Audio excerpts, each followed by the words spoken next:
Good morning and welcome to the show, and thanks for waking up with us today. I have a special guest here in the studio today. My guest is special, but he's extra special because they just made a big announcement there at Northwest Florida Beaches International Airport. I have Parker McClellan, who is the executive director of the airport. Parker, thank you so much for coming back Thanks, on Don. the show. Thanks for having me again. So the big announcement, Orlando. We listened. One of our largest comments was, we want the Orlando service back and we want to go to Tampa. So we listened. We've been working for over 2.5 years to have this success. And yesterday, Silver announced that they are going to be starting service at ECP twice daily to Orlando, once to Tampa, starting March 19th. March 19th. Yes. So we can go to Tampa, we can go to Orlando. And there was some service to Orlando for a little while there, wasn't there? Southwest had it, and that was one of the real things that precipitated Silver into looking at this service, was because they could see the data. It's going to start off with a midday departure and the late afternoon, but the real key is right now Tampa, you'll be able to go down in the morning and come back that night. And we're working on with Silver to do the same thing in Orlando, which really makes it work well for our business travelers as we're trying to grow the community and business. Yeah, in Tampa, I know I have friends, relatives, and colleagues that try to get to Tampa, and they've got to drive all the way to Pensacola to get a flight to Tampa, or you wind up just driving to Tampa. Well, we're getting that fixed. And that's a relatively short flight, isn't it? A little hop right over the Gulf there, and boom, you're there. It's kind of around the corner because of all the military activity. Yeah, I suppose. Yeah, that's true. Everybody looks at it and says, it's really fast. Well, you got to go around the corner. You got to go around the ranges and all that stuff. Because they're always out there training, which is great for us. Oh, yeah, absolutely. Now, tell me a little bit about Silver. How did they come into the mix? And quite honestly, I never heard of them before. Silver is a relatively new entrant in the market. They fly Saab 340B pluses, and they're turboprops. They're 34 passengers. So it's a smaller airplane. It's a turboprop. They bought the assets of Gulfstream, which used to fly around the state of Florida a lot. And they are trying very hard to be quote unquote Florida's airline. So they're expanding a lot of their service in the state, and that's what allowed them to start looking at ECP a little bit harder. Yeah, and that's awesome. It really is. And if you're talking about 34 seats on a Saab 320, 320 was that 340. 340. Sorry, I didn't mean to short you 20 there, but 340. They'll fill up every seat. I guarantee it. I know they will. Yep, I think it's going to be very successful. We know that the numbers when Southwest was doing it, what they were, and this is a smaller airplane. So that's going to be very beneficial for our community. Yeah, and it'll be worth it to them, and it'll be great for us too. I mean, my kids are pretty well grown now, but I know when they were younger, we would make that yearly pilgrimage down to pay our money to the big rat down there in Orlando. It was a road trip. It was a big road trip. Exactly, and hopefully we're going to be able to take some of those people that had made the decision to drive, that flying is going to be the option. The other real key to this is those are two of their larger connection cities. So now we're going back to be able to go to Fort Lauderdale, Miami, Fort Myers. So we're opening the state. So they're great connections. So if you're going on... If you can get to Orlando, you can get to anywhere. Yeah, or Tampa. Yeah. If you can get to Fort Lauderdale for a cruise, Tampa for a cruise. That's what those are some of the things that how we sold the Silver, the service to this community. And even if you're a family like we were with the kids little going down there, once you get to Orlando and once you get to, say, Disney or Universal or wherever your vacation destination is, you really don't need a car. You park your car and then, you're off to the races. We used to do that. We took the minivan, all the kids, the dog, everything in the back, and then we parked the car at the hotel, and that was it. We never drove it again until we went home. That's what they do. That's their plan, is that you get there and they're self-sustained. So that's a big part of what we're trying to do too. Now, what about business travel? Is there a lot of commerce between, say, Panama City Beach and, say, Tampa or Orlando?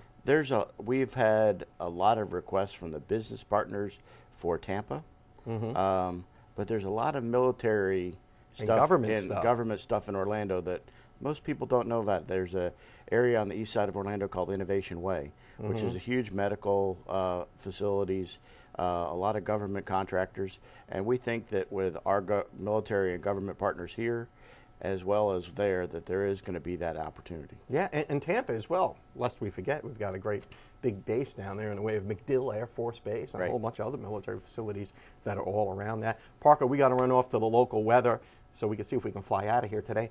And on the other side of that, let's talk more about this exciting new route that's going to be going out of Panama City, or what is it, Beaches, I can never do that, Panama City Airport, Panama City Beaches International Airport. Is that what it's called? Northwest Florida Beaches International. You guys need a simpler name.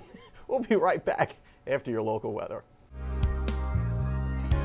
Welcome back to the show. I'm here with Parker McClellan. He is the Executive Director of Northwest Florida's Beaches International Airport, or more commonly known as ECP, because it's easy for guys like me. ECP is just quicker, you know.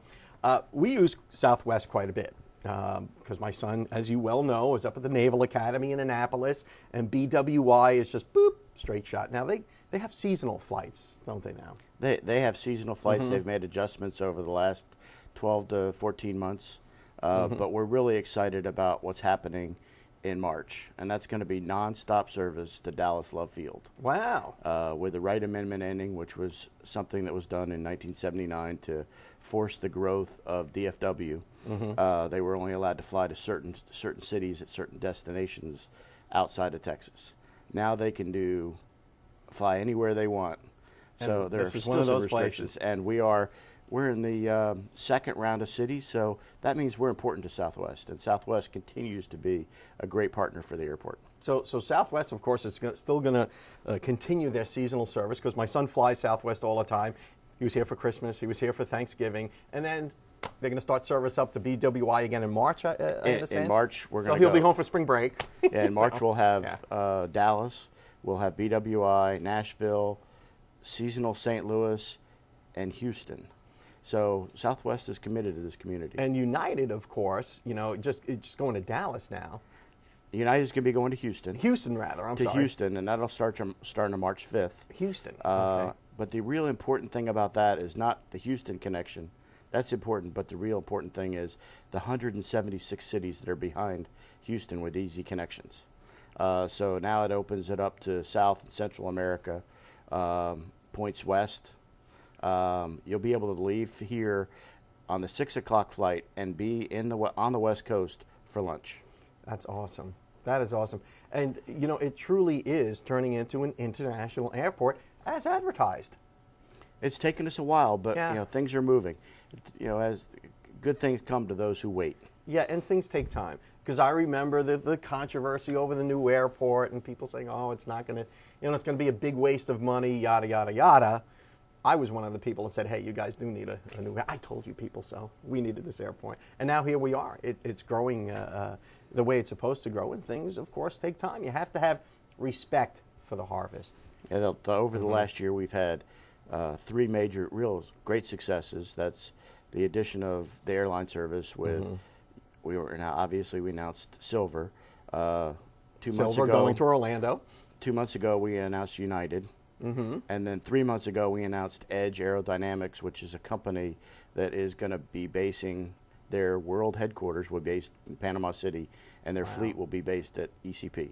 Isn't that amazing? And so this is just going to be a great boon to the area. I mean, it may take a few more years, but yeah, I think you guys did a wonderful thing out there. We're working it, and we're going to continue to work it. We're not sitting back on our laurels. We're going to continue to market the community. We think it's a great place to live, work, and play, and that's what we plan on doing. Now, if people want to learn more about the airport, if they want to find out what the airport schedules are, what do we do? Do we go to your website? Do we call the airport? What do we do? iFlyBeaches.com we'll have links to everything. That's our website. We try to keep it as updated as we can.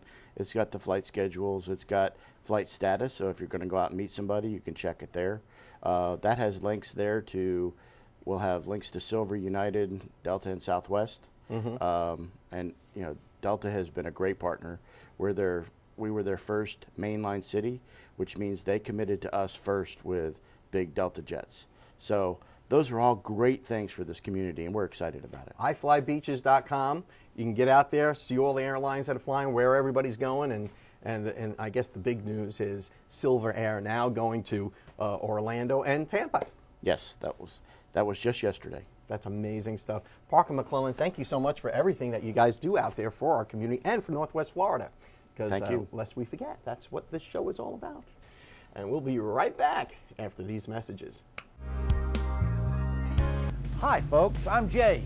And I'm Bobo. Today we're going to go inside Bobo's world as we explore his toolbox. Bobo, tell us about your toolbox. Well, It's really dirty. it is very dirty. That must mean you work a lot. Yes, sir, I do. Do you earn your money? Yes, sir, I do. Okay, go ahead. This is a very dirty job. As you can see, there's quite a bit of grease and debris here. What's that? That's a line cutter. What that does is It cuts lines. yes. Okay. This here is a premium set of Napa drill bits. Oh, did I pay for those? You did pay for this. This Well, was then they need to be in my box. well, this was a grand total of $46 from Napa. You can find this on special. Napa. Thanks for the Okay, plug. will you put that in my box, please? Since I paid for them. Okay, keep going. This is a Oh, look. this is a set of premium Cobalt Mako bits. Did I buy those? No, sir. This set is $400 for these. Okay. Look how your wrenches are. Show them that, Bobo. Oh yeah, there's different various wrenches in here. Some wrenches have a swivel head on them. But for show them getting the in certain variety angles. of them. All the Yeah, There's a purpose to this madness. Keep going. there's quite a bit of different things you need when you're R&R trannies. For example, your plier drawer. I always try to keep mine well organized. There's several. I'm different thinking you things don't work. need. Yeah, I work all the time out of this box. There's a reason why I'm showing you inside Bobo's box is a lot of you guys are backyard mechanics and you think if you've got a hammer and a screwdriver you can fix it, and we appreciate that. But if you want to do it right, you get yourself a good box with a lot of good tools. The success to a good job is a good tool.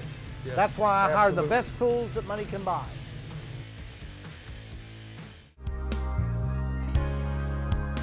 Welcome back to the show. I have Dr. Stephen Favolaro from Forest Park Animal Hospital here in the studio to give us our pet health tip of the week. Welcome back to the show, Steve. Good to see you, bud. Good to see you. When you're buying a pet, are you protected? I mean, how do you know you're not getting a lemon? Yeah, if you know? will. Yeah. Well, Florida statutes, they actually have a law in place that protects the consumer when they buy a pet from generally what's called a pet dealer. So you have two types of people who sell, and whether they know it or not, the Florida law has defined you have a backyard breeder and you have a pet dealer. Backyard breeder. Backyard breeder. And there's a lot of those in Florida, isn't there? Well, the line of demarcation between the two is if you sell more than 2 litters or more than 20 like individual puppies or kittens in a year, then you're a pet dealer. If you only sell 2 litters and it's less than 20 puppies, then you're a backyard breeder. So 20 is the magic number. And 2. If you sell 3 litters and it's like 2 or 3 apiece, then you've gone over as well. So, and that would be more important for like, small breed or cats or something like that. But basically what it does is it requires the pet dealer or the backyard breeder even to have a veterinarian do a physical exam on that pet within 30 days of the sale, but not like before 14 days of the sale. And they have to have a certain set of vaccinations. They have to physical exam. They have to be deemed healthy and free of any obvious congenital or hereditary defects.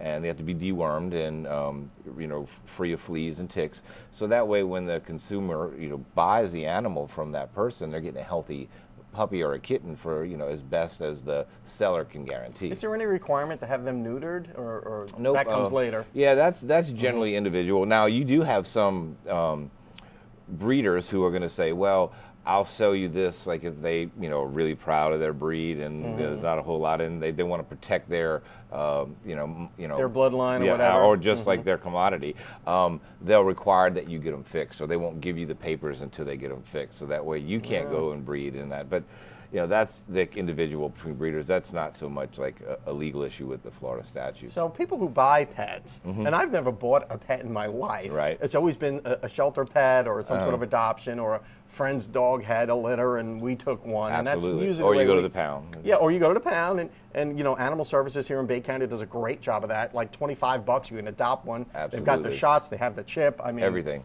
Everything, and they're good to go. Uh-huh. And that's probably the best way to go. But if you want a designer breed or Well, something. and designer breeds are very popular right now. Yeah.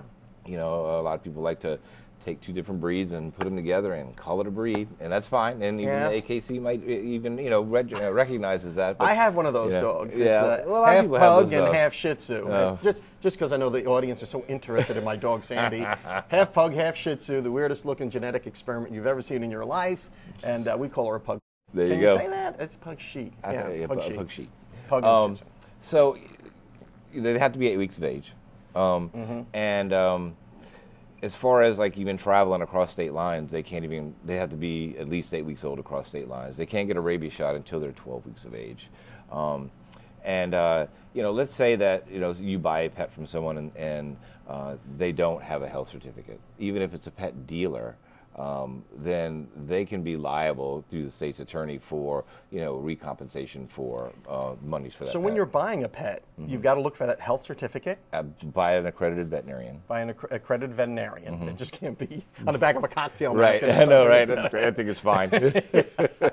And what else are we looking for when we buy a pet? Well, you want to make sure that it's accredited veterinarian. Of course, if it is an accredited veterinarian, then you'll have all the vaccines, you'll have the deworming, and everything will be appropriate. Everything should be documented if there's any problems. I mean, you could sell a dog if say it has an umbilical hernia.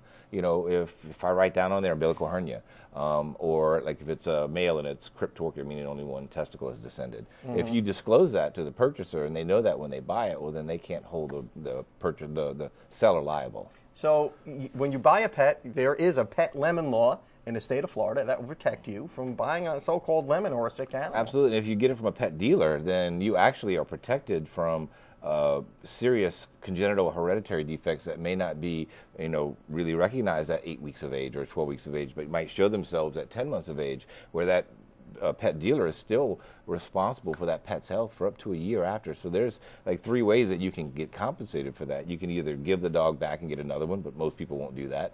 You could give the dog back and get your money back, or they could be responsible for your vet bills up to the purchase price of that pet. Dr. Stephen Favaloro, we're going to have to let that be the last word. Thanks so much for coming on the show and getting us smart on the pet lemon law Thank here you very in Florida. much. Hey, bud. And we'll be right back. Welcome back to the show, and I'm here with Damon McMillan from Bay County Animal Services, and he has not a dog this time. Not a dog. But an animal of the feline variety. Right. Now, what's his name or her name? This is Garfield. Garfield. Yes. So it's a him or a he. It's a he. He's about 6 months old. He was also an owner surrender. An owner surrender. And again, that's someone who brings a pet in and says can't take care of him anymore. Right. Now, this looks like a kitten, like kind of a young cat. Yeah, it sure is. Still got the kitten behavior. Halfway grown.